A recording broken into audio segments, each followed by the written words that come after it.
Hello and welcome to my YouTube channel. So today we're going to be talking about the MiG-21 SPS-K. I believe it is still a pack that you buy. I bought this a couple of years ago. Yeah. Couple mentions to notice. I forgot to put this in the video, but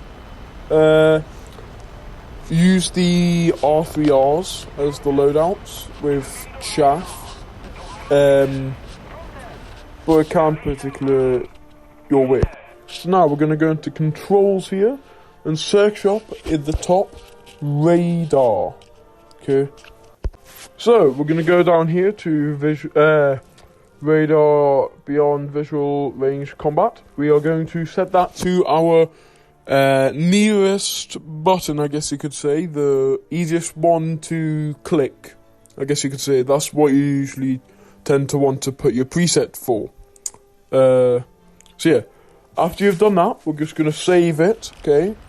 And then we're going to click the button when we find our target. Recommendation of test flight. Click LB and A on the controller to lock the targets, to pull up the lock screen. And then LB and RT to fire the missile. As you can see, I am not the very best with firing 10G missiles, even though these are 10Gs. So they are quite interesting to use, the R3Rs, but they are all aspect missiles. So you kind of want to use them for this situation with the aircraft, because yes, you do get R60s, but you get 4 R3Rs and they are quite good. The cannon that you can equip on the MiG-23, it is alright. The GSH-23L is a pretty good cannon.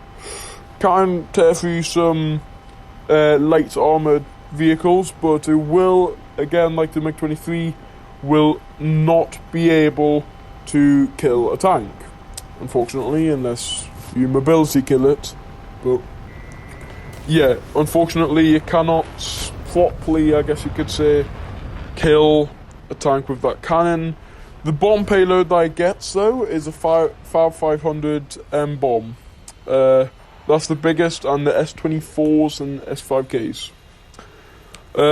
Anyways, I hope you all have enjoyed the video, and I would really like it if you would consider leaving a like and subscribe. I do not get a lot of those often, so if you could please leave one, it'll make my day, and well, plus you'll be able to see my uploads. So thank you very, very much. Oh, another thing to mention, this and the MiG-23 have drag chutes, which is a pretty neat feature. So I wouldn't belly land this. If you get in it, I'll just land it normally. Thank you. See you in the next one. Bye.